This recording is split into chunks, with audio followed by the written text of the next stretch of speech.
Namaskaram and good morning to everyone.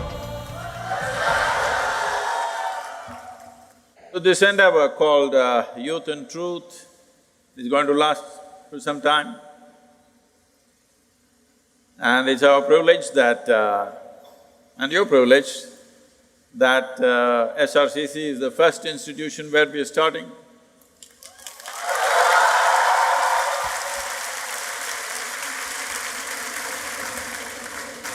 How this came about is, in these many years I've been with people, one constant question that keeps… or regret that keeps coming to me is, Sadhguru, where were you all these days? Why didn't we meet you when we were young? Where were you 20 years ago? Why they're saying this is, the nature of life is such, when we are youthful, there's a lot of energy, but no clarity and balance. When they're old, we don't know whether they'll get clarity, but at least they're reasonably balanced. But no energy. What do you do with balance without energy? You know how to balance on the bicycle, but you don't have the energy to pedal, what's the point? Or you know how to pedal, but you don't have the balance to stay on the seat, what is the point? So, here I am, so that you don't ask me after 25 years, where were you, Sadhguru? Just to fix that one question. Namaskaram, Sadhguru. There is no need of much elaboration as to how much privileged we are to have you amongst us. You can introduce yourself. So I'm Sri Ram. You were born here?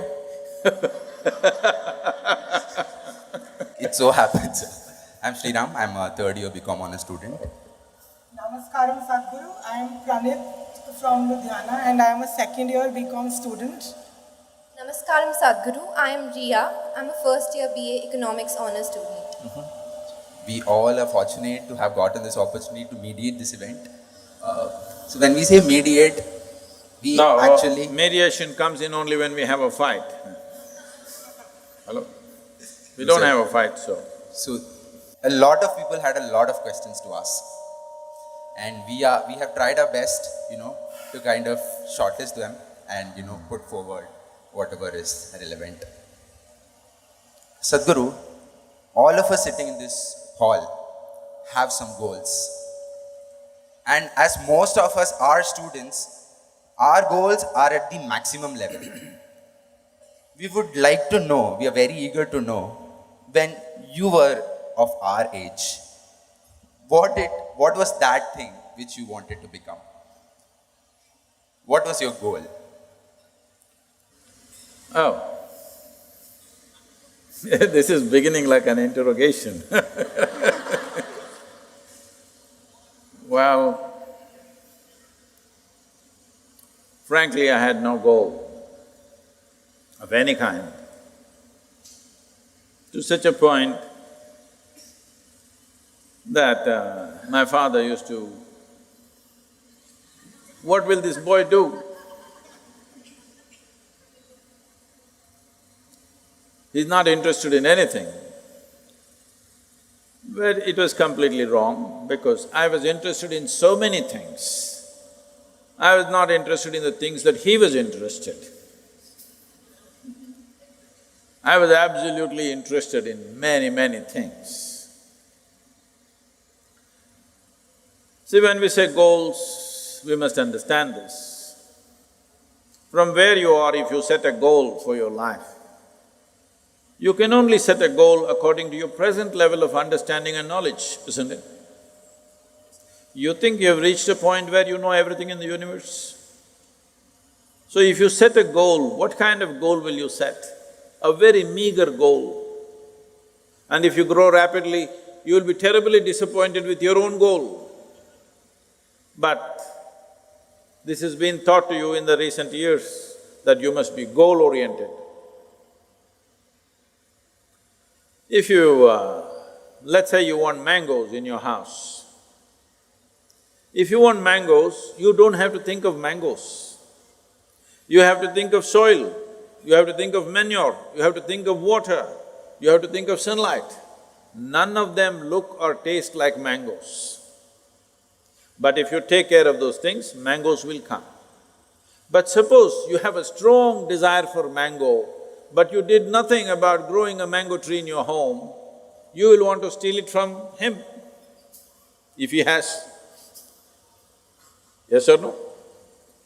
So if you have goals, what you're calling as goals is just your desires.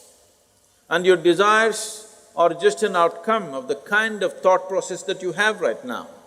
The kind of thought process that you have right now is only dependent upon the sort of data that you have collected right now. In 20 years' time of life, what kind of data do you believe you have gathered to set a goal for life? Not necessary. So, this is something that I'm bringing about. Recently, every year we have this business, we have a business event in the month of November. Many business leaders come, all the top business leaders have been there. 200 CEOs come every year to train with us for 4 days. So last year, one of them was asking me, who's running a major multinational company, Sadhguru, we pick the best from the IITs and IIMs and we keep paying them more and more and they keep asking for more and more.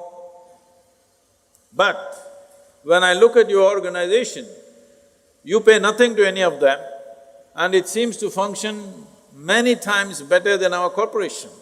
What is the secret? I said, see, this is all it is. We are devoted to the process.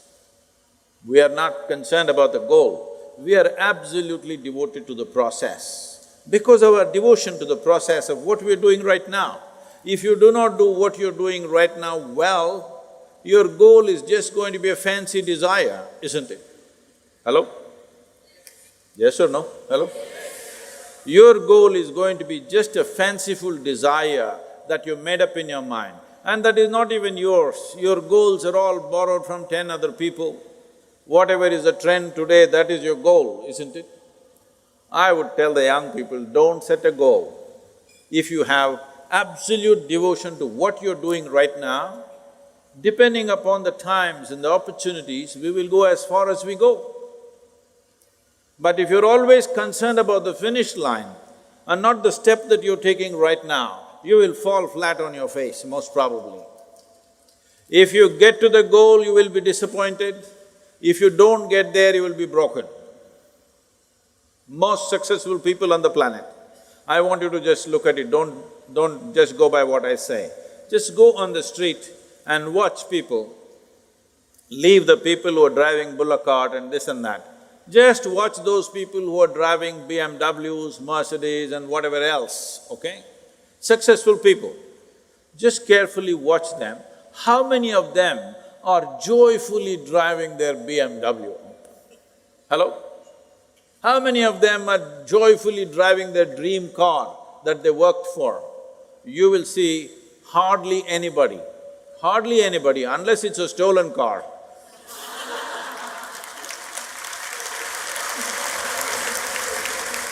So, those who have gotten to their goals are disappointed.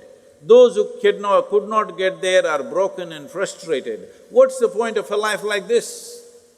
Your ability to do things is enhanced only when you're absolutely devoted to the process in which you're involved. I'm using the word devotion intentionally because people think devotion means going to the temple. You tell me, in any field, any arena of life, sport, art, music, politics, spirituality, you name it, whatever you want, academics, has anybody reached any significant levels of achievement without being devoted to what they are doing? Hello? Has anybody reached mediocre things they have done? Only those who are absolutely devoted to what they are doing, they have done significant things on this planet, and that's what you must do.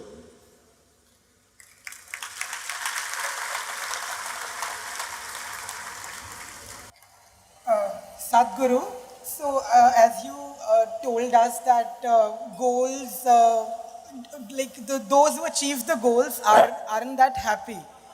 And those who don't have goals… I thought I'll just scare you a little bit.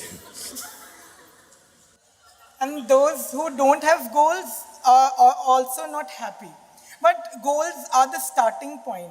But a lot… No, please, let me correct this. Is goal a starting point or a finishing line, please? Which is it?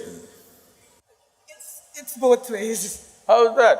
How is goal a starting point? Is goal a finishing line or a starting point, please? Please, you must tell me, all of you, is goal a starting line or a finishing line? What is this? But if goal is something that motivates us to once we think of a goal in mind… You're coming to the point now. So, you have been trained like a circus monkey. You know, circus monkeys are like this. If you want them to do a trick, you have to give them a sweet. Otherwise, I won't do it.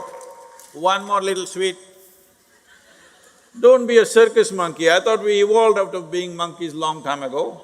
Hello? So, you're only working, what will I get, what will I get, what will I get? What the hell will you get? You'll die one day, that's all.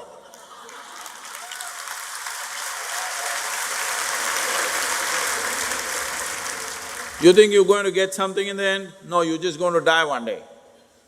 The question is only how beautiful and significant and intense of a life that you lived, that's all there is.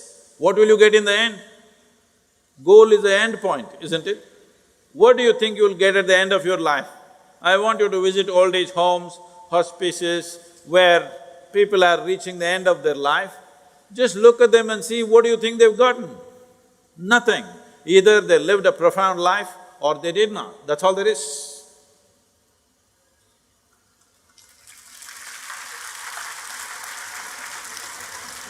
Sadhguru, as humans and as especially youngsters have a lot of desires in their lives. But many a times we all are told that be content with what you have. But it comes to my mind that if we are satisfied, won't that lead to an end to progress? Whoever told you about be content, I don't know. I don't know what kind of teachers you have met who told you be content. Well, the word contentment comes from the word containment. If you think containing your life is an answer, this is simply because you're just shit scared of life. That's all it is. See, if you step out into the world, something may happen to you. Possible? Possible? Hey, are we on talking terms or no? What's the problem here?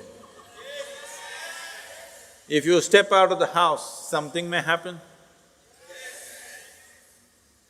Anything may happen. Life may happen, death may happen, injury may happen, terrible things may happen, wonderful things may happen. Yes or no? So, one day something little terrible happened to you. So now, you come to your philosophy, don't step out of your house, something terrible may happen to you. Yes, it may happen.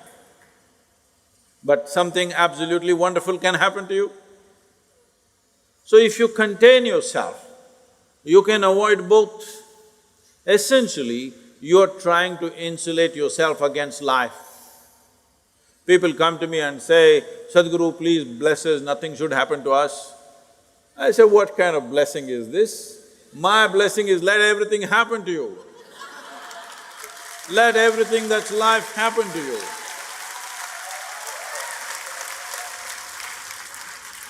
Everything that's life must happen to you.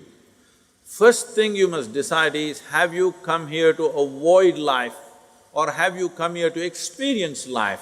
This is something you must decide. Make up your mind, eh?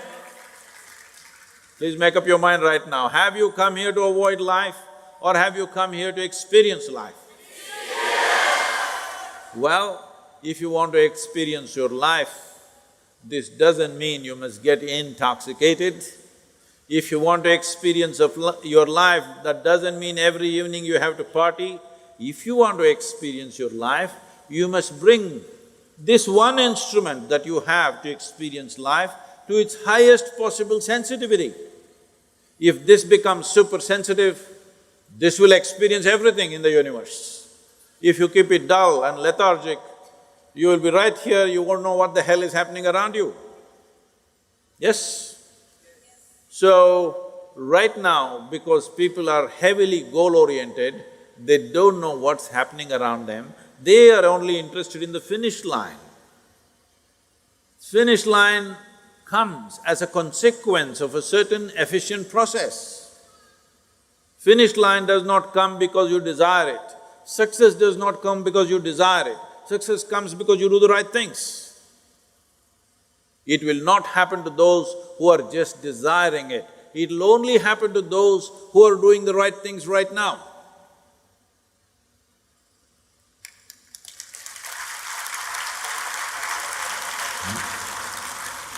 So, Sadhguru, you have always emphasized on how important clarity is in comparison to confidence or courage.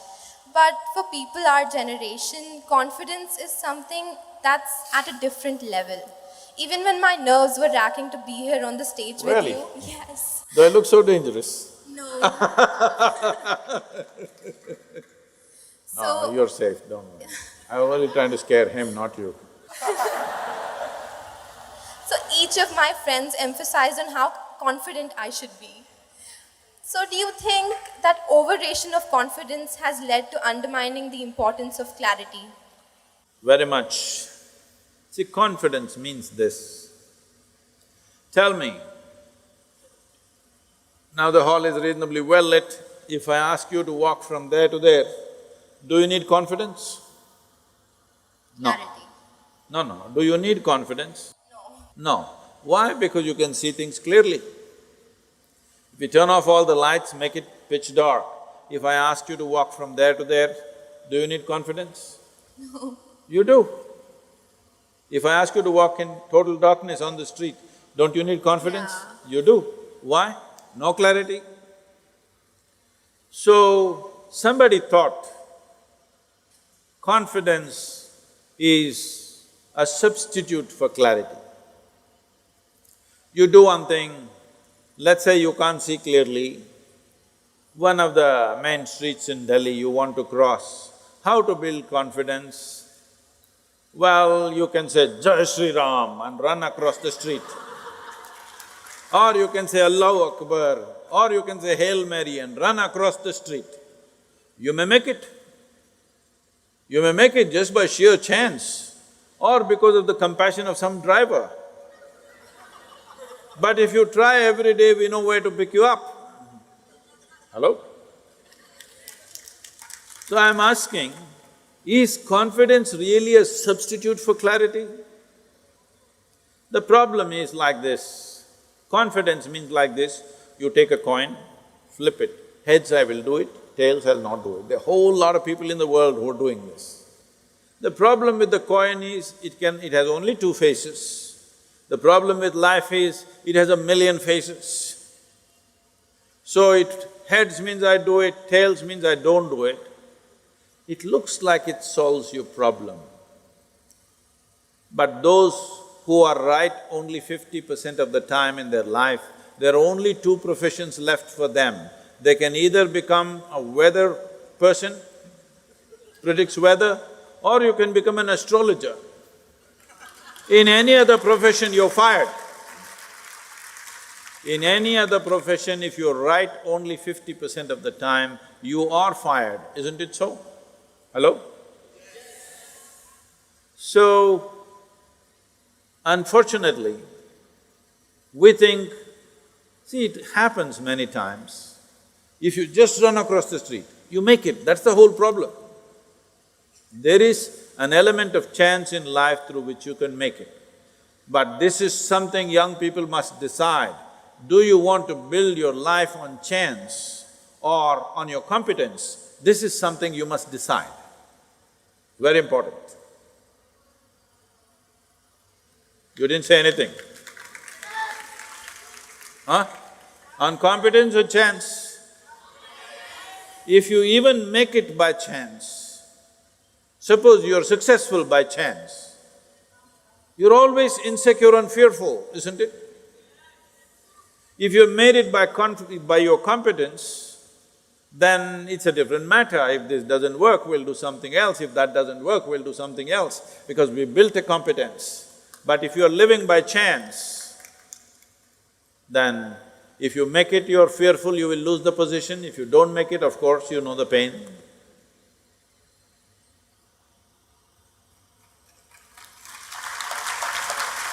Sadhguru, nowadays we see a lot of young people are in relationships. So a public display of affection, PDA, is quite common and popular among the young generation. And it's very normal for all of us to, hug our friends or kiss our partners openly in front of others. But if we say our previous generation, they consider PDA as something vulgar. So it's very strange that how love offends someone. So my question is that whose outlook do you support? Is it the young generation or your own generation?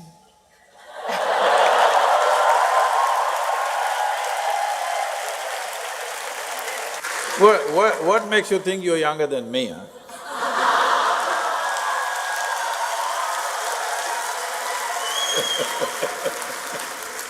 No, I don't agree that you're younger than me.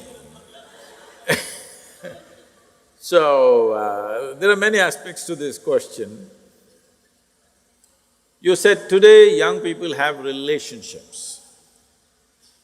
Unfortunately, you have come to a place where you think that a relationship means it must be body-based, there must be something biological involved. Biology is a part of our life, but the significance of becoming human compared to other creatures is, they are complete biology, we are only part biology.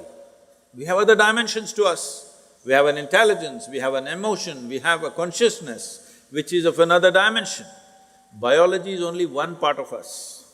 If an earthworm says, I have a relationship and both of them tangle each other, I understand. If when a human being says, I have a relationship, it could be a friend, it could be a brother, it could be a sister, it could be a variety of relationships and also body-based relationships. So this thing about using the word relationship only with biological stuff is essentially because somewhere unknowingly, maybe because of internet, you gotten enslaved to America. It all started in United States. Relationship means it has to be opposite sex or something sexual. Why can't you hold relationships of other kind? Hello? Are we not capable, I'm asking? Can't we have very intimate, profound relationships with people without fondling their bodies, I'm asking? Possible or no? Biology is not the most prominent aspect of being human. It is there. It's not something that you can, put it under the carpet. It is very much there, but it is not the dominant aspect of being human. With other creatures it is so, with a human being, the most significant aspect of who we are is our intelligence, our emotion, our consciousness. These are big things. Body is just one part of it. I am not saying you must ignore the body is there. Now when you say young people,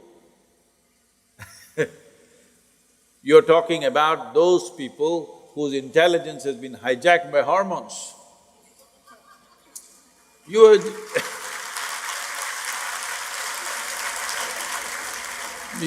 When you were 10 years of age, you looked at people, everybody was fine, they were quite okay. You became 14, 15, you looked at them, every little bump on their body suddenly became a world by itself. Yes or no? You have to wait for some more time. When the hormonal thing goes down, then you look at people, again they're all looking normal. So, it's not a question of right and wrong, it's not a question of morality, it is just a question of priority. What kind of priority do you want to give to your own bodily compulsions? Now, you will see, in Delhi last 3 days I've been seeing, just now when I was coming to your college, somebody in a main street was standing there and urinating. When he feels like it, he does it. What's the problem? Hello? Any problem? No problem, because when you feel like it, you do whatever you want and you think it's your right. He also thinks it is right. When he feels like it, he urinates on the street. What's wrong? Dogs are doing it, donkeys are doing it, cattle are doing it, everybody's doing it. Be natural. This is the philosophy you're talking about. I'm saying there is a certain sanctity to relationships, especially body-based relationships. If you don't maintain that sanctity, it'll become, after some time, vulgarity, definitely. So somebody is seeing it before you, that if you go like this tomorrow, it'll lead to something else. This does not mean being a moral prude, no. But if you don't maintain that sanctity, you will regret that how relationships will become, how much pain they can bring in your life later on, you will see. So you're talking about previous generation, I don't belong to that, nor do I belong to your generation, I belong to the future generations, that's why I'm like this. The previous generation that you're talking about was a generation which came just post-independence. You must understand their reality. They lived as an occupied nation for a period of time. Some of them fought, others slinked around. Whichever way, their ideas of morality essentially was of their masters. It is British prudery that they carried within themselves. Their idea of being right is that they must be in a straitjacket all the time. You don't have to go by that, nor do you have to do something stupid in reaction to that. You must conduct your life sensibly. You must conduct your life in such a way that this will work for you for your entire life in some sense. You do something wacky today and there may be a payment tomorrow.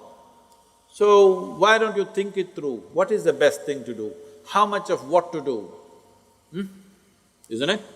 How much of what should I do? How much of body? How much of intelligence? How much of emotion? How much of consciousness? In your life you must decide which should dominate your life. Accordingly you conduct it, it's fine. Somebody doesn't like it, they need not see it.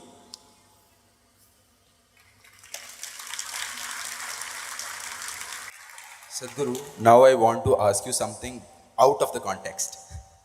So when we all sat for deciding on the questions which we want to ask, a girl came up with something very, very unique which she noticed in you, and we felt it is relevant. In toilet? Yeah, Yes. Do you sit in a particular way? Asking you. I'm just asking you, do you? Why? Because the body is made like that. Today, I forget the name of the university, some university in United States made a study and they said, this is the best way to shit. Because your thighs will go into your abdomen and press it out and everything that needs to come out will come out. If what needs to come out doesn't come out, it will slowly raise to your head. Yes. So to perform different types of activity, in the yogic sciences, we observed that certain types of body positions will support certain activity to its best. Or in other words, What is called as yoga?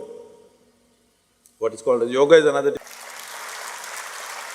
Sadhguru, jealousy is always considered as a really cynical emotion. But to be honest, for me, it has worked so well. What did you get to do? It motivates me. So every time my friend learns something new, I just get this innate urge to perform better. And it's probably why I've landed up in my dream college. So, do you think that jealousy is actually a negative emotion, or does it motivate you to do better? See, these days, fortunately, it's gone. When we were growing up, especially Diwali is coming, when Diwali comes, in small towns, one of the fun that people have is, they will make a can full of, the firecrackers and tie it to a donkey's tail. When it goes dum-dum-dum, poor donkey runs all over the place faster than a horse. You think that's the way to motivate life?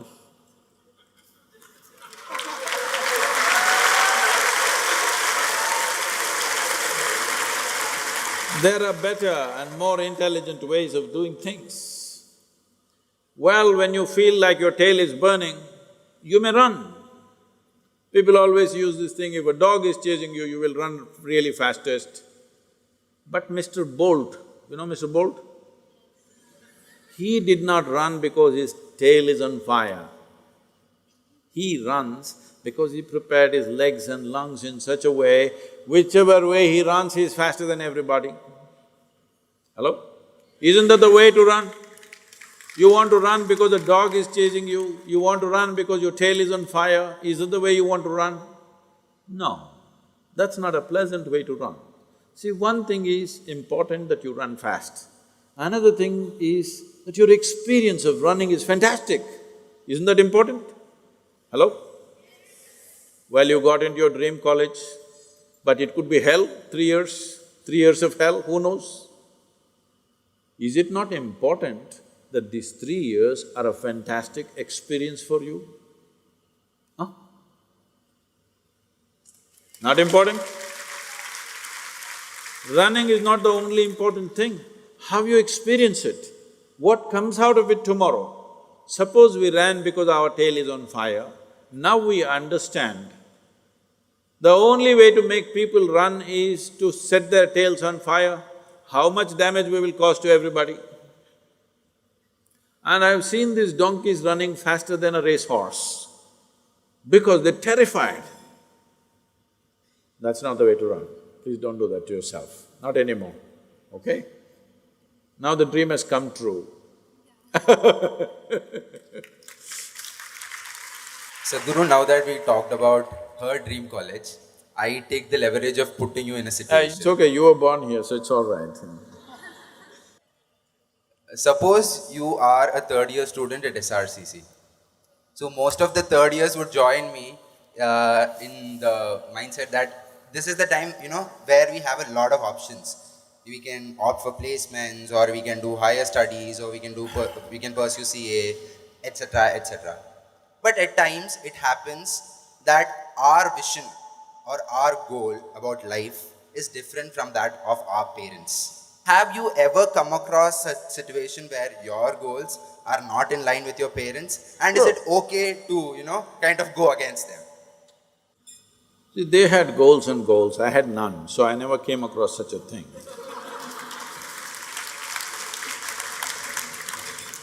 They had many goals. So, my father being a physician, he's a very good man, and academically, all his life he's been at the top. And he's a physician. In India, we have a malice that first thing is you become a doctor. If you cannot, you become an engineer. If you cannot, then only you end up in commerce. At least in the previous generation. When we are growing up, that is the thing. So, obviously his dream is, I should become a doctor. I hope he's not on the web listening to me. because he studied in such a way that he didn't study because for him it was a passion. He lost his mother when he was 4 years of age and she died of tuberculosis. So though he's from a very large business family, he committed that he will become a doctor because somewhere a 4-year-old boy felt that if there was a good doctor, the mother would have lived. So he committed that he wants to become a doctor. For him, being a doctor was not a profession, it was like his religion. He lived like that. So naturally, he wanted all the 4 siblings, all his 4 children rather, to become doctors. First one didn't become, second one didn't become, third one didn't become, I got caught. At the age of 10 or 11, I clearly told him, see, one thing is I'm never going to be a doctor. Please don't pin your hopes on me. He showed me all his notes, piles of notes that he has kept about his studies. He said, I've kept… Then, once I said I'm not going to the university, suddenly I became such an evil in the family, everybody started looking at me, what is wrong with you? I said, well, I want to educate myself. How are you going to do it? I said, I think I'm doing it pretty well. But if you insist that I must read and study, then I decided that 1 year I did something very unique and uncharacteristic of me. That 1 whole year, just to handle the reaction I got, I couldn't understand, what are they reacting to? I don't want to go to the university, what is their problem? First of all, I never understood why I should go to the university. Nobody ever told me why I should go to the school. So I went to the Mysore University library every day. When the library opens at 9 o'clock, I was there, I was the first customer. When it closed at 8 o'clock, I was the last one to get out. These days, many of you are well-fed and like that. We were also well-fed, but our activity was such, the level of activity was such, I'm always hungry. I would actually eat at that time at least 10 times more than what I'm eating today, at least, or much more. So I'm always hungry, doesn't matter how much I eat, I'm always hungry because my activity levels are such. This 1 year, I went without a lunch. It's not a small thing for you, you can easily go without a lunch. But for me, who was scrawny and a concave stomach all the time, going without lunch for 1 year was like a big feat. I just read anything to anything. You know, from Kalidasa to Homer, to popular mechanics, to a whole many years of National Geographic and all kinds of books of physics, mathematics and astronomy, and you take whatever. 1 whole year, every day, 11 hours a day, I read and read and read. That's the only reading I did. After that, me and books don't go. Then after 1 year, I realized that just gathering all this information is just waste of time for me. And when the next academic year came, there was drama at home. My mother was crying and said, what are you wasting your life for? We thought you will become this, you will become that. I said, I don't know what I'll become, but she put so much pressure, just get into some college. Whether you go there or not, I will not ask, just get into some college. Then I thought through this and I said, okay, I'll do literature, English literature, because in this 1 year I had developed some appetite for reading literature and poetry. And I myself was writing many poems about just about anything. So I joined literature. I went to college. On first day, a teacher comes and reads a book. Everybody is writing down, kara kara, these days it doesn't make noise, those days fountain pens, kara kara kara kara, 50 people are writing kara kara. I don't like this. I said, see, I just looked into the teacher's book, then I saw it is a handwritten book, that it's her notes. I said, ma'am, if you give that book to me, I'll make photocopies of this and give it to everybody. You don't have to come, we don't have to come.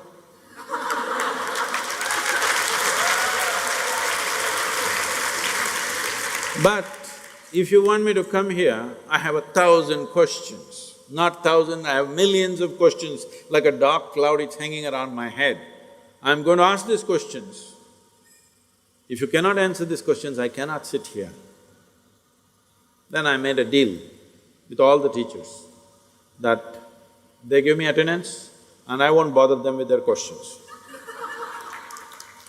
This deal worked pretty well for 3 years and I got out. Is this what my father wanted? Definitely not. Why I'm saying this to you is not to simply go against your parents, that's not the point. The point is, this life is precious. Now when you're talking about, what shall I do this, shall I do that, is it only about how to earn a living? You must get off that. This is not about… education is not about earning a living. When an earthworm can earn a living, a grasshopper can earn a living, every damn insect, bird and animal can earn a living, a street dog can earn a living, what is the big deal about survival with such a big brain? Survival is not the big thing about the human being. Survival has become a problem because you want to survive like somebody else, that's the whole problem. If you want to survive, there's not a problem. My father would ask, how will you make a living? How will you live? What will you earn? I said, if nobody wants to feed me, I'll go into the jungle. And I went into the jungle for weeks and survived very well by myself. Many times I went off into the forest and I just survived off the forest without any food support from anywhere else. So survival is not the issue. What are we going to do with this life? Are we going to take this life to full potential, or are we going to be those people who are just shit scared of life itself and what will happen to my food, what will happen to my food, what is this?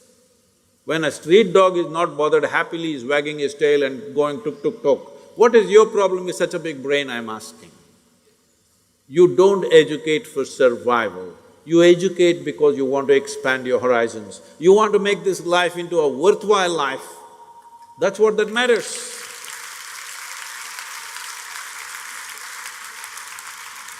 So will it be in conflict with many people? Of course it will be, because they think you won't make it. I must tell you this now that you asked this question. This was almost 34 years ago. There was a person who was like a godfather to my wife at that time. She was still working in a bank. I was living on my motorcycle, traveling all over the place. I would teach here and there once in 3-4 months, but rest of the time I'm just riding, simply riding across the country for no purpose. So one day I came to Bangalore and I went to their home because of the entire night I've been riding. I went to their home and I wanted to shower and have some food and then go pick up my wife from the bank. Then I showered and ate well and then this man sit in front of me and said, see, I know somebody in the Bangalore Development Authority, in this particular extension there are some house sites available, you must get yourself a house site. I said, what? Me buy a house site for what? I live on the motorcycle. Why will I buy a house site? He said, no, you're married, you can't be like this, you need to have a house someday. You must buy a house site. I said, don't you tell me this, that if I wanted to buy real estate, I wouldn't buy a house site, I will buy a town, okay? So that's not my interest at all. I'm not going to buy a house site, please don't try to push me. Thank you for the meal and the shower, but… Then he looked at me hopelessly and asked, how long will you go on like this? I said, as long as my marbles roll, that's about it. That's how long everybody goes about in their life. Then I went out and I didn't see… and I met him here and there. For about 18 years I had not met. In 2017 see, the problem is just this. people value something only because it's recognized by somebody. That means they're blind, isn't it? If you look at this, you must know this is light. You look at this and you don't know what it is, and I said, see, that is light. That means what? You're blind, isn't it? Yes or no? So after 18 years of no contact, he called me in 2017 because the government gave me this Padma Vibhushan. He called me and he said, I never thought your marbles will roll this far. Okay. So unfortunately, a whole lot of people can see light only when you say it is light, otherwise they can't see it. Don't go by such people, whoever they may be, doesn't matter who they are.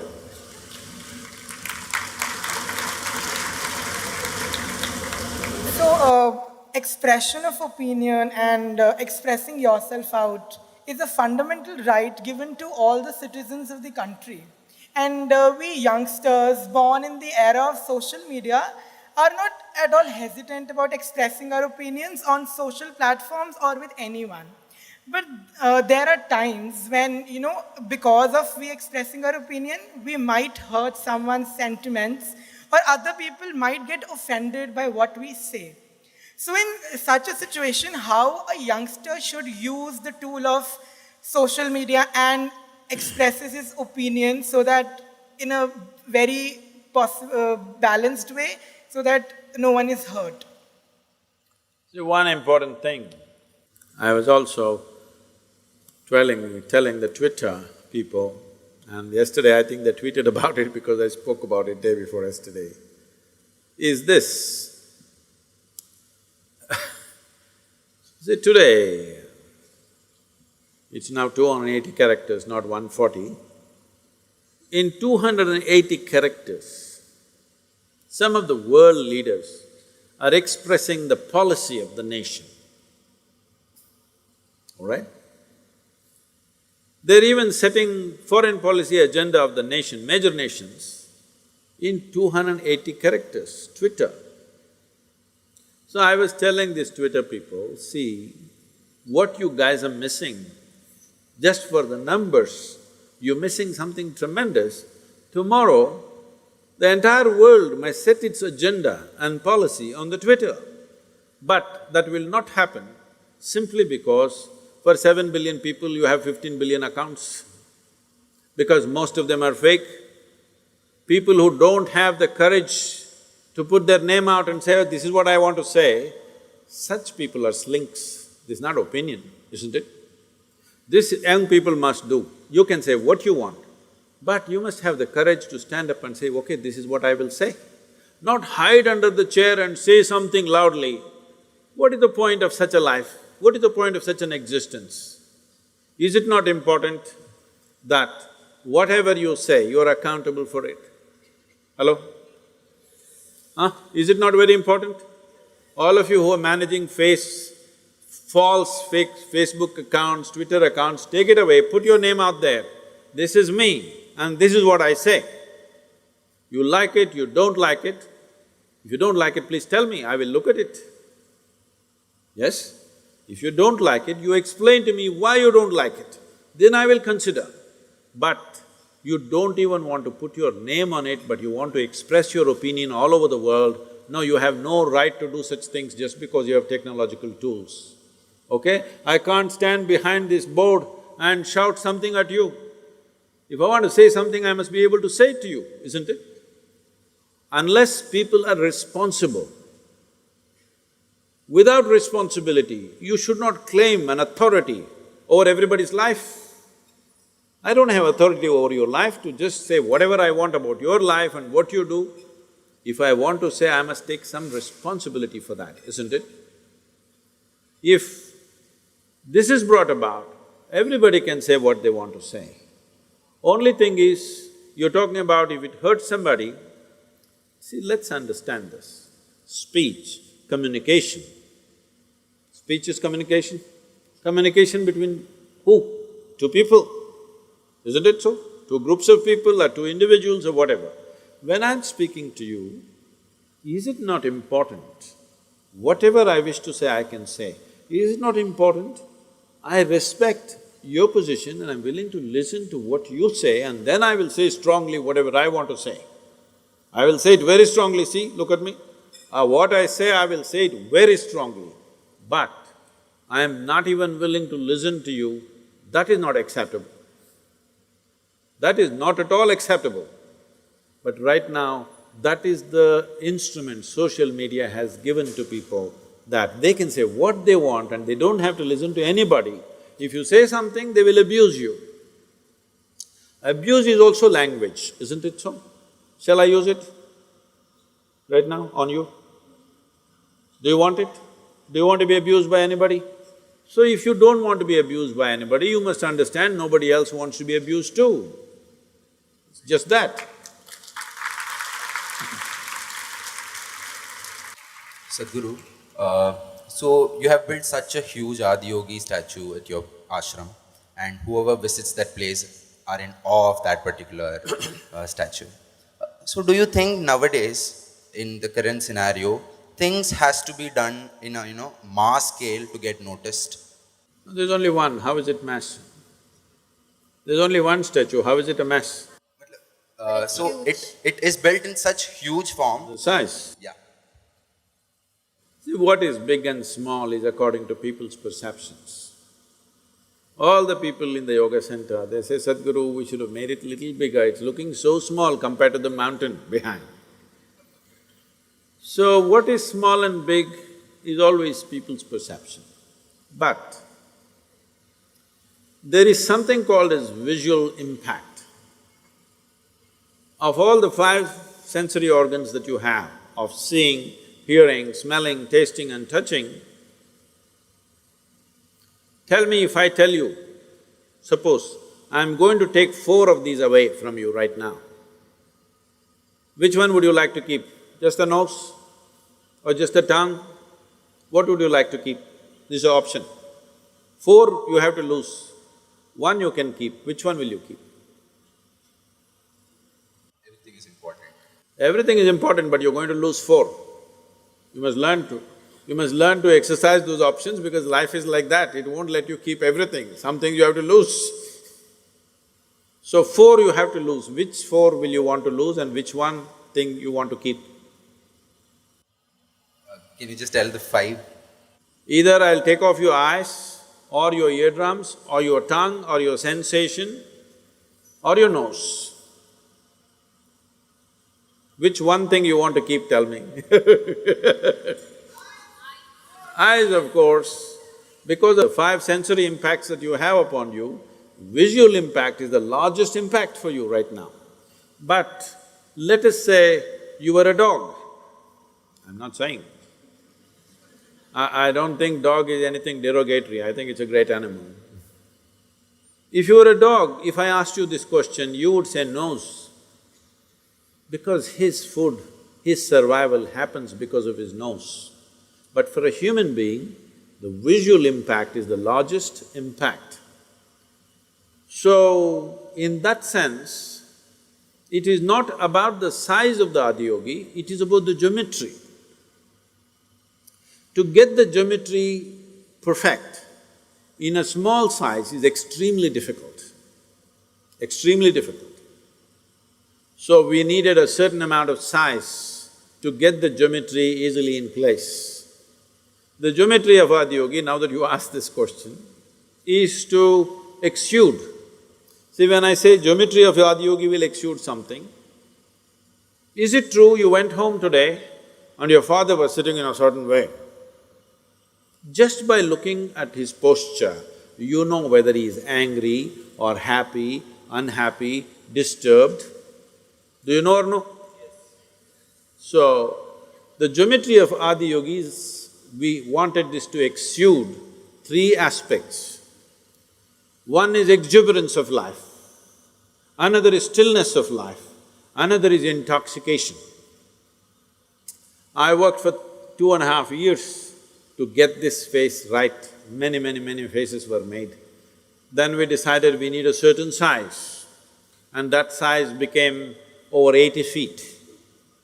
When it became over 80 feet, then we thought the number also has to have some significance. So we went for 112 feet because Adi Yogi, when he propounded the ways, the different ways in which a human being can attain to their highest possibility, he gave 112 ways. So we made it 112 feet. It could have been 87 feet. But I thought if you're going 87, what is the problem? We'll get it to a place, a number that he likes. So it became 112 feet, but we wouldn't have been able to achieve the geometry of what we wanted in less than 80 to 90 feet, it wouldn't be possible. That's why it's 112 feet. So, Sadhguru, you are so reverend and you are so cherished. Do you ever get a superiority complex? Right now, yes.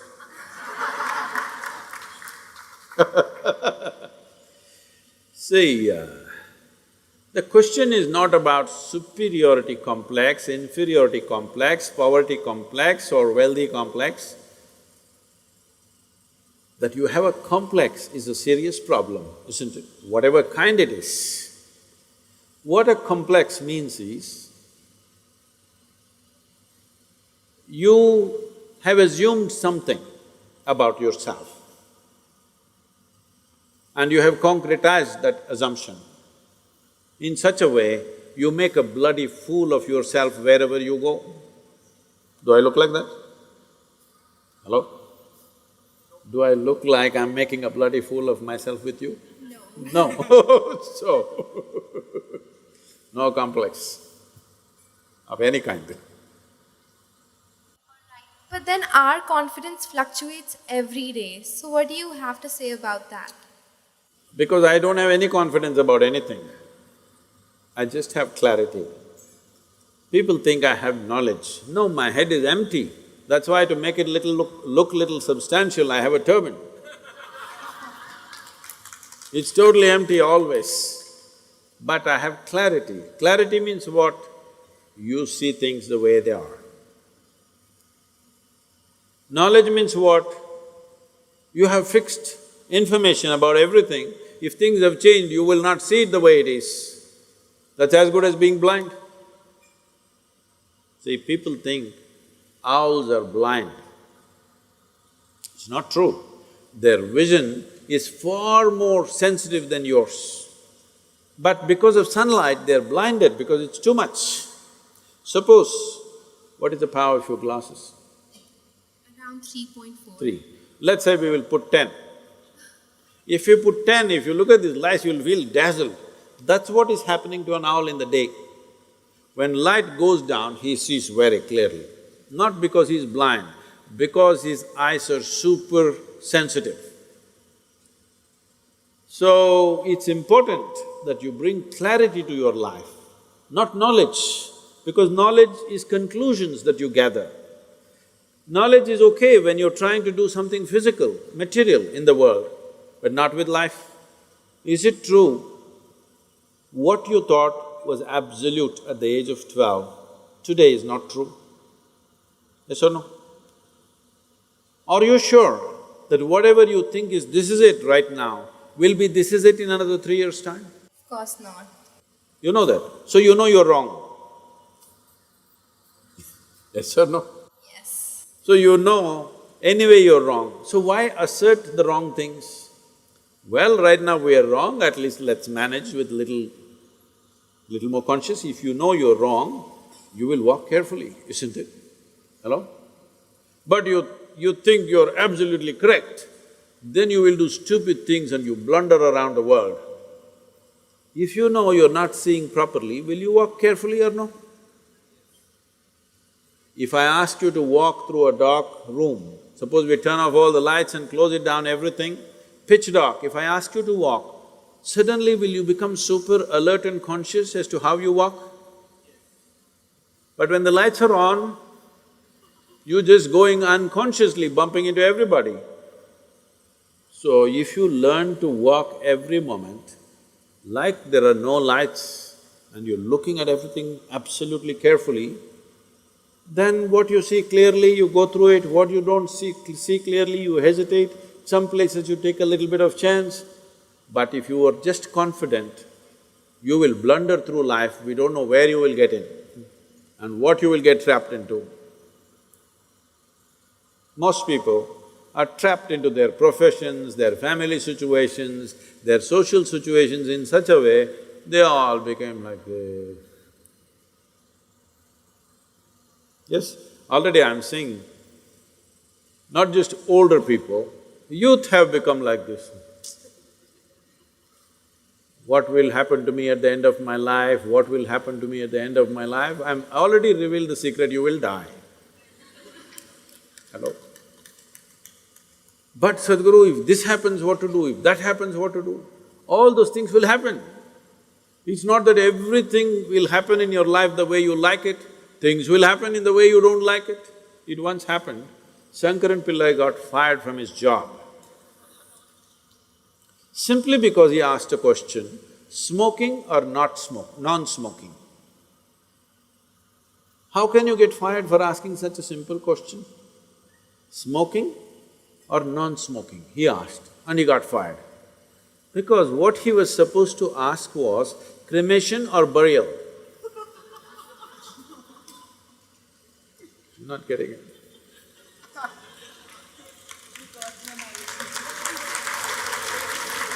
So, many times what you do, thinking I'm right, may be irrelevant to the situation in which you exist. So the most important aspect of your life is you're relevant, not right. You're just relevant. To the existing situation, you're relevant. I am right, I am right, I am right. This is confidence. You being right, nobody cares. All the idiots who think they're right, nobody wants to listen to them, nobody wants to be around them, isn't it? People who always think, I'm right, you want to be around them? No, the important thing is you're relevant to the situation in which you exist. If you have to bring relevance into your life, you must extinguish your confidence and bring clarity. To develop clarity, there are many systems. See, to develop your muscle, there are systems, isn't it? Similarly, to develop clarity, there are many systems. Unfortunately, our education system is dulling clarity in so many ways. Some of the research studies in the university shows that if a child goes to kindergarten and goes through 20 years of education, I'm sorry, I'm saying this is an educational institution, 20 years of education and comes out, let's say, with a PhD, they are saying 70% of their intelligence is irrevocably destroyed. So you have a knowledgeable idiot. What do you do with this? Well, you can impress people by throwing information, but this whole game of impressing people, throwing this information and that information around is all going to go because that Google lady is better than any of these idiots. Hello? It's really amazing. I am just traveling to wherever, let's say I'm flying to United States or Africa or somewhere, I just ask,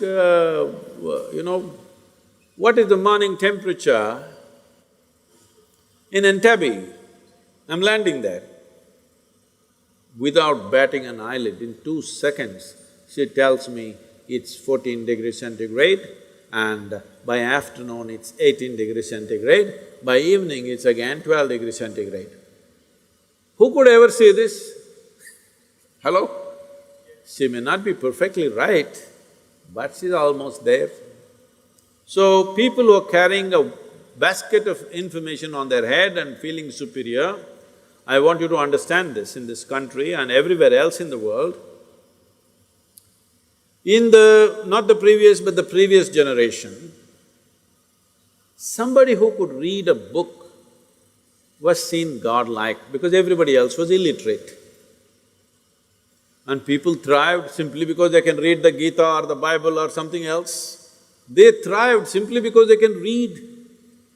But once everybody can read, we are ignoring those people completely. Yes or no? Hello? You're falling asleep, I think. This is not a commerce class. So, people who are carrying information and feeling superior, they will all be made into nothing in the next 15 to 20 years' time. Once artificial intelligence becomes all over the place, information will mean nothing because it'll be available everywhere. By then, you must be competent to do something beyond information. This is why I'm with you.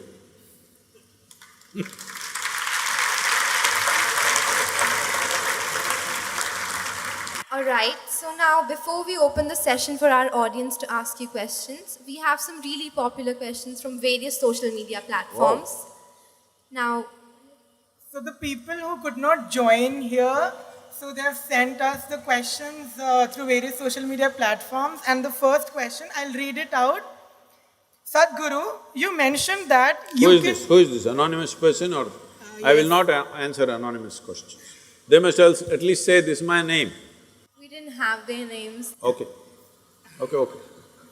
So, but we'll definitely get back to you. I believe you made up the question and it's okay. No, that's what I'll assume because you're not telling me the name. Please. Sadhguru, you mentioned that you can do 14 different activities at a given moment. So, we all are very curious to know how can we achieve such prowess over both body and mind? Oh, whoever said this, I didn't say anything like that. Anyway, do you have a liver Yes, I do. functioning? Yes. Do you know how many levels of activity it's doing right now? What the liver is doing is far more complex than what your brains are doing right now. Do you know this? Yes or no? A brainless liver, if it can do so many things, a brained Pranit or whatever, Pranit, how many things? That. Either a few drops more or a few drops less between the years. Suddenly you see, planet is round. Do you know how complex an activity it is for a human being to walk at a certain latitude on a round planet which is spinning and which has magnetic forces working upon you all the time? It's an extremely complex process. You ask a child who is, let's say, 1 year of age, he knows how complex it is. Have you seen? But the moment you learn to walk, you assume that it's nothing, walking is nothing and you're sick of walking, you want to drive a car, you want to ride a motorcycle. But walking is such a complex process, not 14. 1,000 different functions, your knees and your brains and the fluids in your body, all of them are doing all the time. If only you could conduct these things consciously, you would be doing 1,000 things. Anyway, you're doing it. But if you could conduct this consciously, you would do 1,000 things at a time, isn't it? So I was only talking about different channels of mind, which you don't have to actually conduct, you just have to initiate and leave. It will go on. For you to think about your neighborhood girl, do you have to initiate action every time? No. If she's pretty, I'm saying. Once you look at her, it just goes on by itself, isn't it? Why? Because you're drawn to it. If you're drawn to 10 different things at the same time, mind is capable of creating 10 different channels and keep it running. So, there is an entire process. Right now, I think one Jain monk, somebody, a 16, 17-year-old boy, you heard of him, he's in the newspapers? Yes, Sadhguru. How many things can he do? Anyway, there are people in small towns in Tamil Nadu who are called Shatavadanis. That means they can do 100 things at the same time. A complex mathematical problem, a sensation, a music, some raga, this, that, 100 things at the same time, because that is how complex human mind is. This complexity you can use either to drive yourself crazy with unbridled thought and emotion, or if you harness it, it can do things that nobody has imagined possible. It can do things in a miraculous way. you can manifest things in a phenomenal way if the necessary training goes. See, is it not very clear to you? If somebody is walking there, if you just look at them, how they're walking, you can make out whether they're physically fit or not. Yes or no? Body has been worked upon, you can see it or no, just by the walk. Similarly, whether the mind has been worked upon or not, whether your energies have been worked upon or not, is something that's visible. Most people may not see, but if you pay attention, you will see. Right now, most human beings, the problem is we gave you a super computer. The most sophisticated machine on this planet is this human mechanism, isn't it so? I am asking you, have you read the user's manual? Hello? No. When are you going to read it? On the last day? When I see this ridiculous stuff, people reading Gita when people are dying, I say, you're reading the user's manual on the last day, what's the point? If you buy a phone, should you read the user's manual in the first 3 days or after 3 years when you want to get rid of the phone? Huh? You must read it in the first 3 days. So I'm not asking you to read a scripture. Well, this is a living scripture. Should you not become competent to read the scripture, understand what is the nature of this, what is the full potential of it and explore this? Because this life is not about this or that. This life is about this. Yes or no? There is no choice about this. It is just that you can enslave this life to something else and think it's about that. But actually it's about this, isn't it so? Are you okay with this? You think right now your life is about education. No, your life is about this. You want this one educated, you want this one to do well, you want this one to experience love, you want this one to experience pleasure, you want this one to do all this. All the other things are only attendant things. This is the real thing, isn't it? So if this is the real thing, does this deserve some amount of attention? Some amount of attention means not standing in front of the mirror and attending to your skin endlessly. Should you not pay attention to every dimension of what this human being is made of? What makes this life tick? And how? If you understand what makes it tick, you can make it roar. If you make it roar, why 14 things, you can do many more.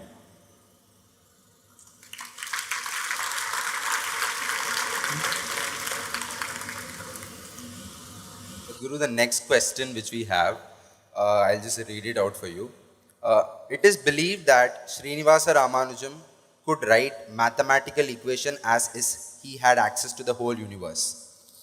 He also says that Goddess dictates him those mathematical ideas. How can I reach to that state? That is the question. First you must find a goddess, huh? You interested in this question? Hello? I want to hear whatever I hear loudly, I'll go by that.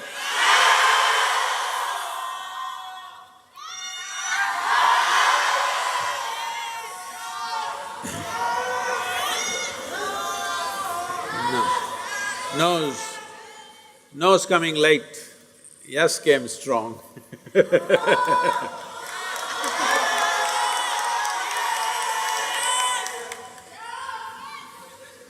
All of you, do you use a phone? Why? Why do you use a phone? Why did we first of all make a telephone? Because we can speak. If we had no ability to speak, would we manufacture a microphone, a telephone, any of these things? Hello? Why did we come up with a bicycle? Because we can walk, but we wanted to walk faster, so we ran. We ran and we knew there's a limit. We wanted to go faster than that, so we came up with a bicycle. Suppose we were made like a tree. rooted to one place, would we have invented a bicycle? No. So a telephone, a telescope, a microscope, bicycle, automobiles, airplanes, everything what?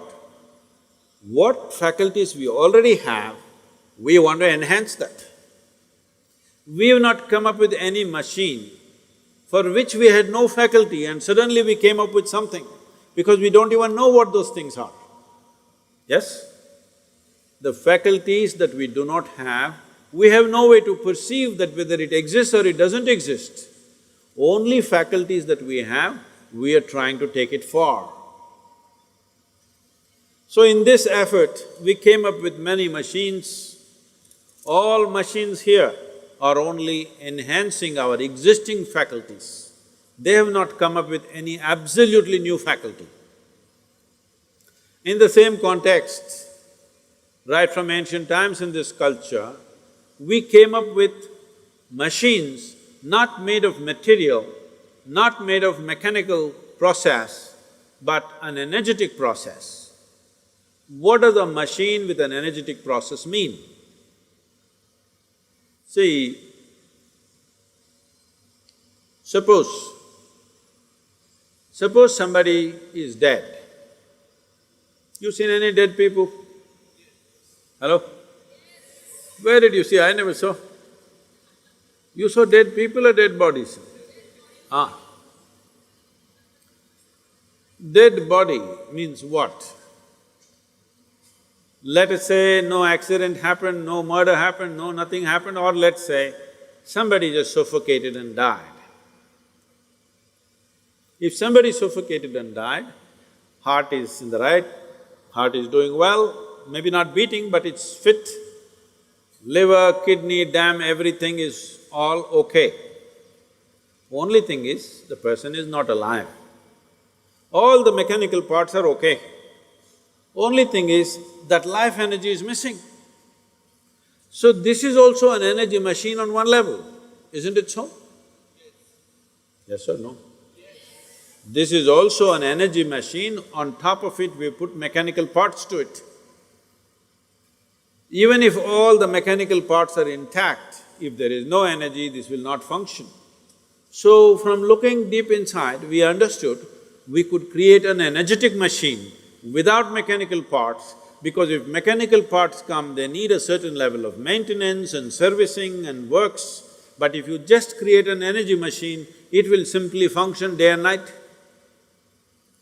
Suppose your motorcycle or your car or whatever you use, let's say your phone was just an energy machine without mechanical parts. See, it's happening.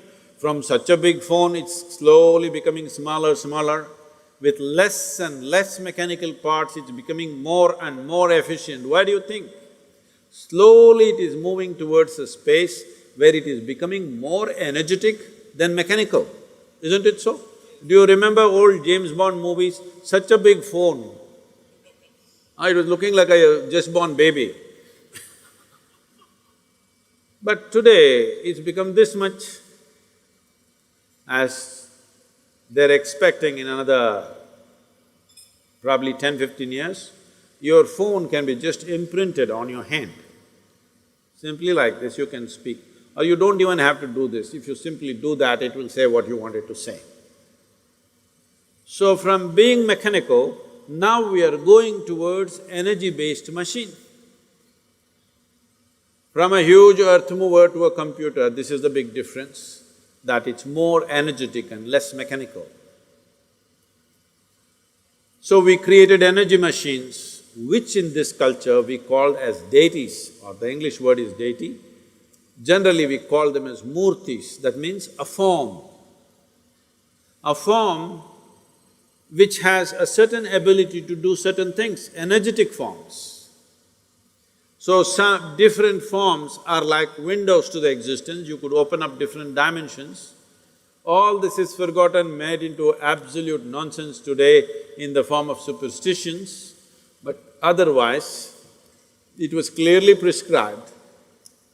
Because today people get identified with this or that, they think their gods are about belonging to them. No, these deities, God is the wrong word for this, these are deities or murtis, these were created with a specific purpose. If you want intelligence, you go to one kind of deity. If you have fear problems, you go to another kind of deity. You have love issues, you go to another kind of deity. You have prosperity issues, you go to another kind of deity. Like this, they made energetic forms, which you must learn to use. These are not places of prayer, these are not places of worship. These are places where you learn how to use the machine for your benefit. They were built in various forms and various capacities. They were also connected to people's genetic information, which we called as Kuladaivas, where only for that genetic pool it will work. This is a very complex process. So Ramanujam comes from the south. Why I'm specially mentioning the south is, these things were there everywhere in the country, but the northern belt of this nation has taken too many invasions, too much disruption. South south of Vindhyas, we've been very well protected. Even today we maintain many things. We never had major disruptions as the north had. Because of this, certain sciences are still alive and active, which could produce a Ramanujam. Ramanujan spoke about black holes nearly 100 years ago or more than 100 years ago, when there was no concept of black holes. He made mathematics for black holes when there was no concept of black holes. Science always progresses like this, first the concept, then the theory, and then the mathematics. But he made the mathematics first, before there was a concept, before there was a theory. And when they asked him, he was sitting on his deathbed and simply pouring out mathematics, notebooks and notebooks of mathematics, simply pouring out. People asked, where is this coming from? What is this? He said, my Devi bleeds mathematics.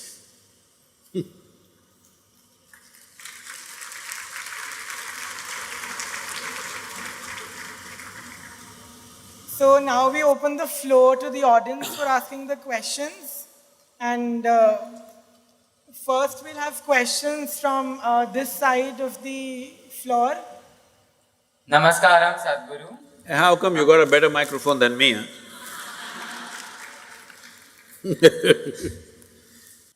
My name is Azim. I am a first-year student pursuing BCom honors. So basically, we all know that at this age we get into a relationship, then we broke up. So there was one of my friend recently who broke up, and he was like, he asked me to give him some advice on how to move on and how to cope up with things. So being of the same age, I cannot advise him because I don't know how to move on. So my question is that how to move on after that situation.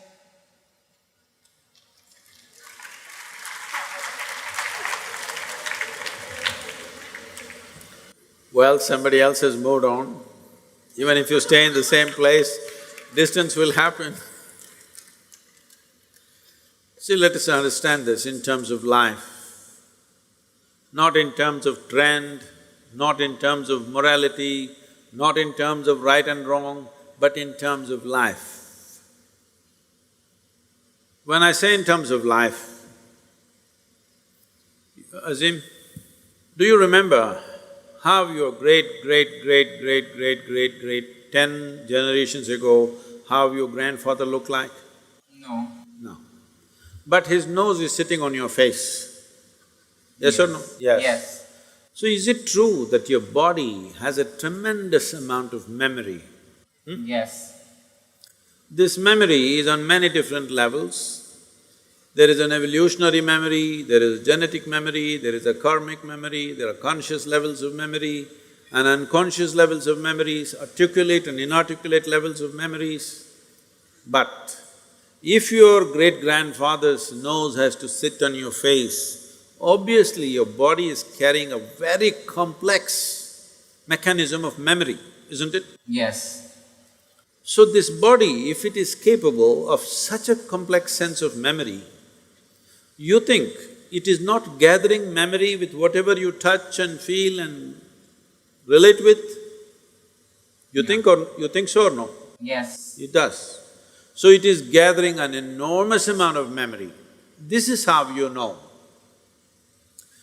See, how to go up the steps, how to go down the steps, it looks very simple, but it's not simple, it's very complex. Your body has to remember, otherwise it cannot go up and go down so simply. Well, today the sports people are talking about muscle memory, building memory into their system so that the sport can be executed at a certain level of efficiency. So this is not only for sport, this is not only for specific activity. Every day you are imbibing so much memory, and this memory, if there is a certain kind of congruence to this memory, if there's a certain kind of cohesiveness to this memory will become productive. If there is a certain sense of chaos to this memory, if there is a certain level of chaos to this memory, then you may know everything, but this memory will work against you because it's contradictory and conflicting within itself. When you say a relationship and when your friend asks you this question, the question itself is coming because it matters, isn't it? Yes. If you didn't matter, you could have just forgotten about it and gone on like old pair of shoes. But it matters because you invested your thought, your emotion and maybe even your body. Once you've invested these three things, there is a profound sense of memory about that. If you create a lot of contradictory memory in your system, you will see life will tell later that you will have everything but you feel like you have nothing because it's confused and it's joyless, it doesn't have exuberance. It's very important young people understand the mechanism of what you have been given. If this was just a lump of flesh, you could have done whatever the hell you want with it, but this is a very sophisticated machine. If you treat it sensitively, it can do things in a phenomenal way, otherwise it'll do mediocre things. Suppose I gave you, let's say you know nothing about computers, I gave you, let's say, Apple Air. Have you seen this model? Yeah. Very thin and sharp. I gave you this, but you don't know what it is. You took it home and started chopping cucumbers. It works very well. It works very well. But isn't it a tragedy that you're using a computer to chop cucumber? Nothing wrong with a cucumber, but something definitely wrong with you, isn't it? Yes. Hello? Yes. Something very fundamentally wrong with you when you do not understand the significance of what you have on your hands. All significant things will go waste. So, before not just other human beings, I'm saying before you touch, involve yourself in anything, you must see what is the level of involvement you wish. You must see where do you want to take this. You must also see what are the different impacts it'll have upon you, whether this will work well for this life or work against this life. You must consider. Otherwise, you will become a loose life. Loose, I'm not using the word loose in terms of morality, I'm just talking about loose in terms of not able to fulfill the direction in which you wish to go in your life. Bringing some integrity to this, intellectual integrity, emotional integrity and physical integrity to your life is very, very important. Well, beyond that, if something goes wrong, you just have to understand when you came alone, when you were born, you came alone, and when you die, you will go alone. Thank you so much.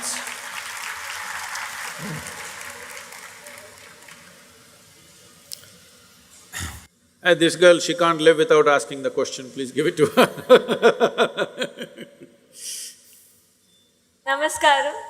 I am Shraddha Sadhguru. My question is, I am pursuing science, and when I talk about yoga and doing Shambhavi in my college, people kind of look down upon me, saying, "You are a science student, how can you talk about these things?" How can you live sensibly? And so in my first year, I used to feel very bad about it, but then I just left it. Now I have a question as to why there is such resistance in the youth about our own sciences. I mean, Indian sciences have been established by a deep understanding of everything. Why is there a resistance? And is it important that we convert this resistance into acceptance, or at least, tell them not to disregard it without having explored it in its complete sense? And if so, how do we integrate inner sciences into the current education system that is in place? Thank you so much.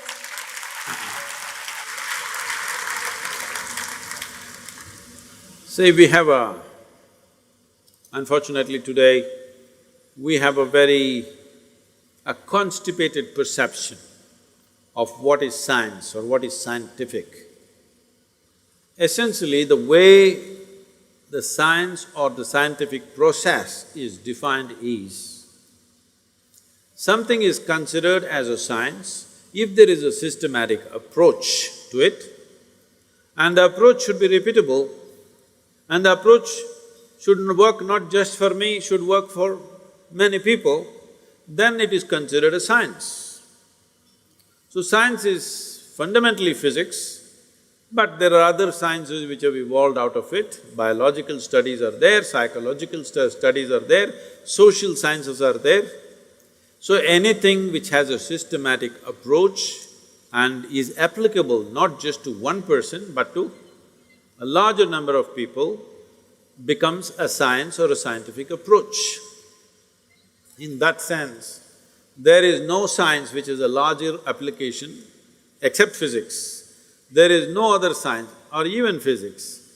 There is no other science which is as largely applicable as yogic sciences. It is just that the yoga that people have heard about today is a rebound from the American coast. So they think yoga means wearing Lulu pants and going around, it's a kind of a fashion. No, yoga means this. I want you to listen to this carefully because this is not something that you can explore in a casual atmosphere like this. Yoga literally means union. What does union mean? The very body that you carry right now. One day somebody is going to bury you or burn you, smoking or non-smoking, we will do it. Yes or no? Either we do this or that.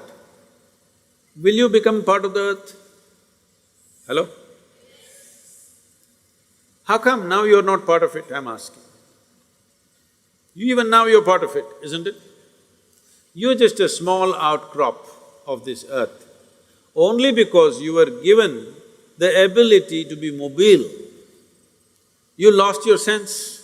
You thought you were a world by yourself. If you were stuck like a tree, I'm sure you would have understood you're part of the earth, isn't it? Just because the planet gave you the freedom to move, how stupid we became. It's not just with body, it is so with the entire universe. It is not just with the physical form, so with every aspect of you. So yoga means union. What it means by saying union is, it is a science of how to obliterate the boundaries of your individuality so that you become a much larger life than what you are right now. Either you can live here as a constipated life. When I say a constipated life, constipation means it happens little by little. That's constipation. Hello?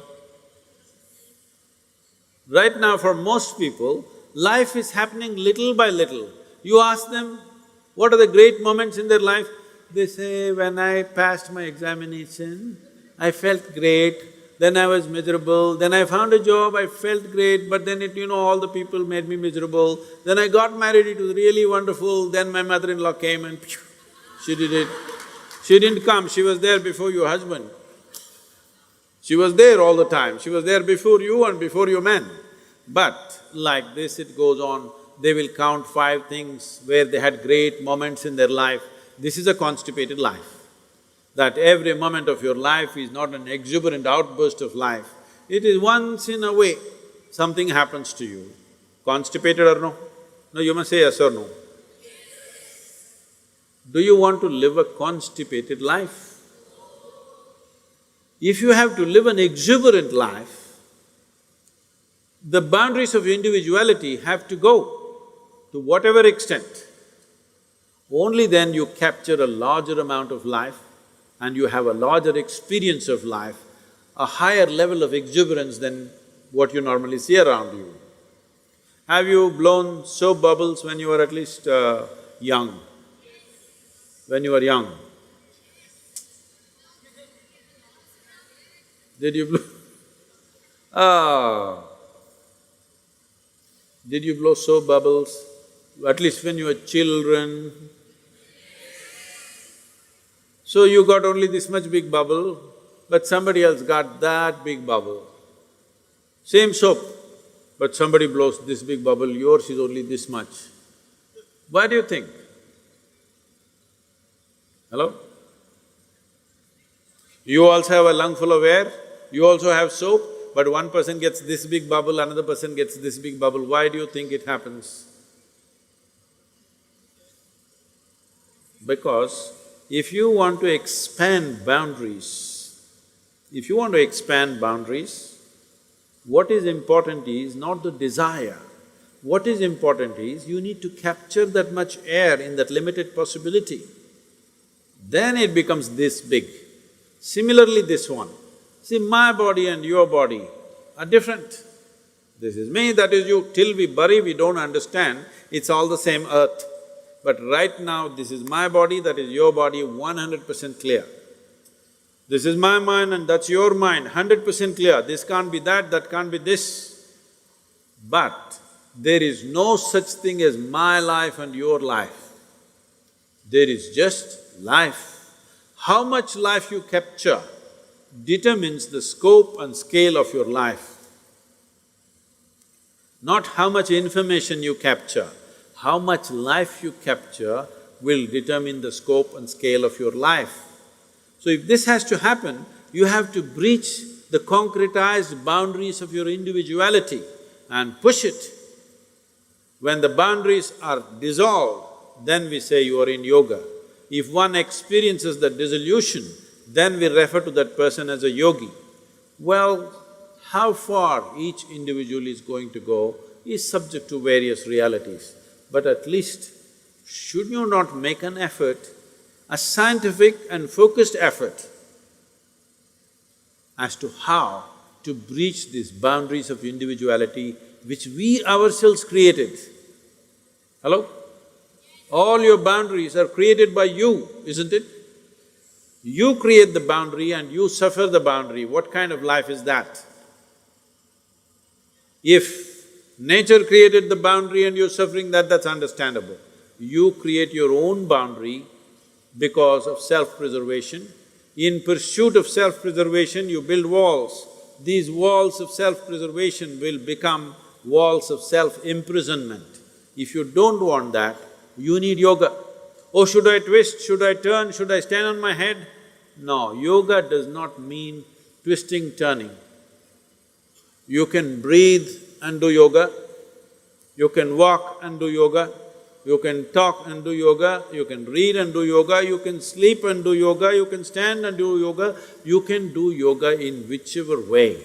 There is no specific activity, it's a certain dimension. What is the dimension? Unfortunately, once it goes to United States, they will reduce it into a specific activity and Lululemon pants you have to wear. Otherwise, no yoga. People keep asking me, even yesterday somebody asked me, Sadhguru, how many hours of yogasanas do you do? I said, 20 seconds. What? Only 20 seconds? Yes. Actually, it's true.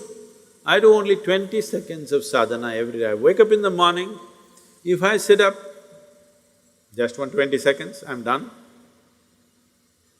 Then I don't do yoga rest of the day? No, I live yoga because my entire life is to constantly wipe away the boundaries. within myself and within everybody else. This is yoga. What we are doing here is yoga right now.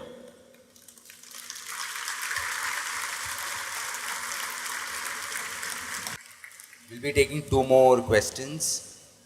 So hello sir, myself Shudipto Das. So I saw one of your videos on Where are what you? a 20-year-old should do in life. There you asked us to take a few days off uninfluenced by anybody and think what is needed the most for the universe. But also you added to keep aside the compulsions, to keep aside the things that are coming due to our immediate compulsions. So suppose my immediate compulsions are food, shelter, and like to get self-sufficiency. So how do I keep them aside and do something as important as, say, gender equality? Oh, what is that? What do you do about gender equality? If you don't do anything, the girls will prove they're equal. No, I feel that there should be gender equality, and in this stage of the world, such situation is not present. No, what I'm saying is, you don't have to do anything about gender equality. If you don't mess with the girls, they will prove they're equal.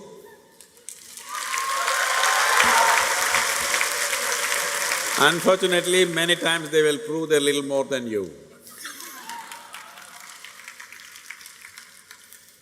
No, I don't know how these two things are linked, but you're talking about what I said, that before you take major steps in your life, you must move to a place where you're not influenced by your peers, by your elders, by your parents, by your teachers.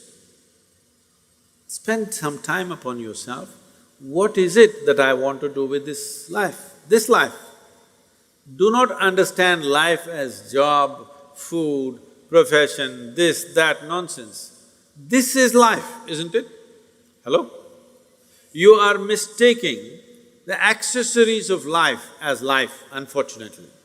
Today if people say, my life, we are supposed to understand they're talking about their car, they're talking about their home, they're talking about their wife or husband, they're talking about their dog.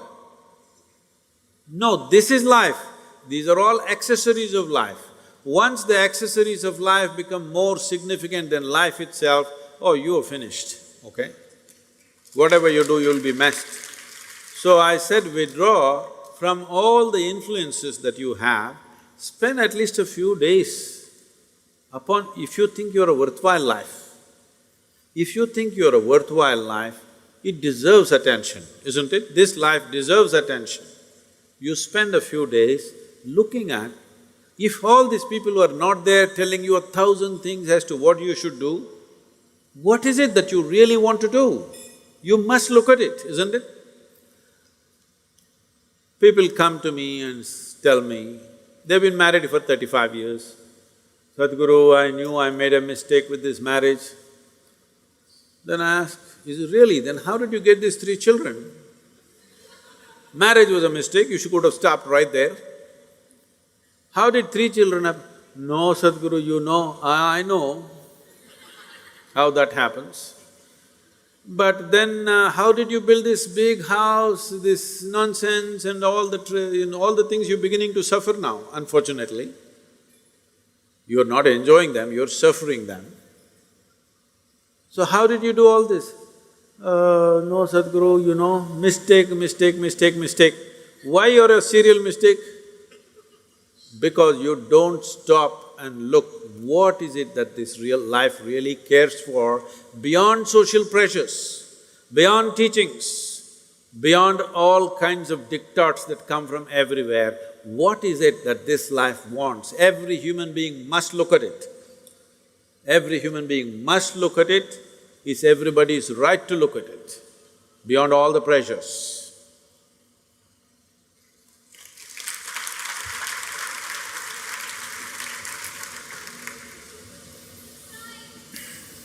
Someone please, that's it. This will be the last question for the day. Namaskaram, Sadhguru. I'm Lavanya. I'm studying economics honors first year. I'm from Hyderabad.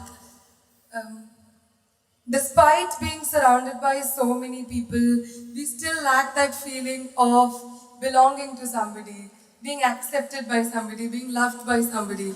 How should we deal with that discontent and loneliness? ఏమండి హైదరాబాద్ నుంచి వచ్చి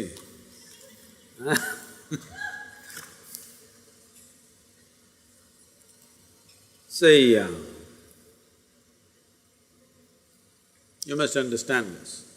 Right now in these 2 hours, you're speaking two different tongues. On one level, many questions are aimed towards, how can I be free from this and that? Another level, you are asking, how can I bind myself to something or somebody? You must decide.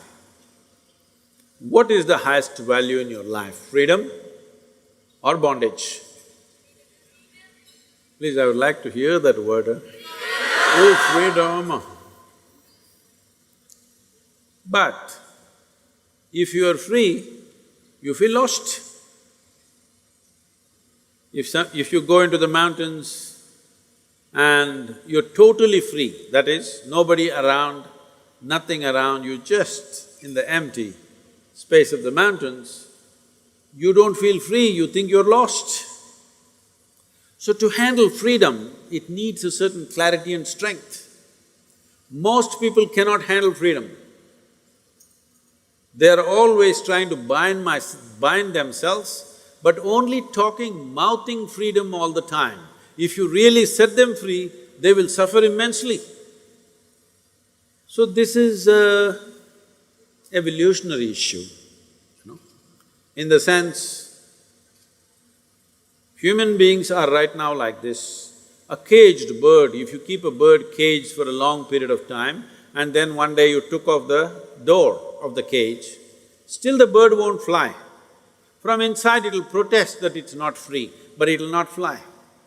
Human condition is just that. For all other creatures, nature has drawn two lines within which they have to live and die, and that's what they do. But only for human beings, there's only bottom line, there's no top line, and that's what they're suffering. If their life was also fixed, like every other creature's life, they wouldn't be stressed, they wouldn't be anxious, they wouldn't be struggling how to handle their own intelligence. And that is what you're seeking unknowingly. You may seek it in the form of relationships, you may seek it in the form of profession, you may seek it in the form of nationality, ethnicity, community, God, heaven, hell. All you're trying to do is draw an artificial line which does not exist. Because freedom needs courage. Freedom needs a certain madness. If you're very sane, you cannot be free because you will go between the two lines of logic. To be free, it takes a lot of strength. That if you… First of all, what needs to happen if you want to be free is, do you understand that all human experience has a chemical basis to it? Hello? What you call as joy is one kind of chemistry, misery is another kind of chemistry, stress is one kind of chemistry, anxiety another kind of chemistry, agony one kind of chemistry, ecstasy another kind of chemistry. At least ecstasy, you know it's another kind of chemistry. I hear. So, your experience of life has a chemical basis to it. This is the most superficial way of looking at it. There are other dimensions to it, but for your understanding. Or in other words, what you call as myself right now, you're a chemical soup. The question is only, are you a great soup or a lousy soup? Yes or no? Right now, if you have a chemistry of blissfulness, if you close your eyes, it's fantastic, if you open your eyes, it's fantastic, if somebody is here, it's fantastic, nobody is here, it's very fantastic. Yes or no? But you have a lousy chemistry. If you look at them, if they smile at you, it's nice, not fantastic. If they look at you like this, suddenly it's a problem. If these people are happening just the way you want, your chemistry is reasonably balanced. If they do something that you don't like, boom, it goes somewhere else. So essentially, you have not looked at this mechanism, what is the basis of this, how it functions, how I can make it function at its highest level. Right now, let's say you really blissed out like me. Do you care who is around, who is not around? If they're around, it's fantastic. They're gone, fantastic. Because your experience of life is no more determined by what you have and what you don't have, whether it's people or things or food or this or that, it is not determined by that. Once your way of being is not determined by anything outside of you, then there is no such thing as loneliness. But you will enjoy your aloneness because whether you like it or you don't like it, at this young age, it's a little difficult to understand this, whether you like it or you don't like it, within this body you're always alone, isn't it? Whether you do interaction or intercourse or whatever, still you're alone in this body, yes or no? Hello? If you don't learn how to handle this aloneness, you have not learned anything about life. This is the most beautiful thing.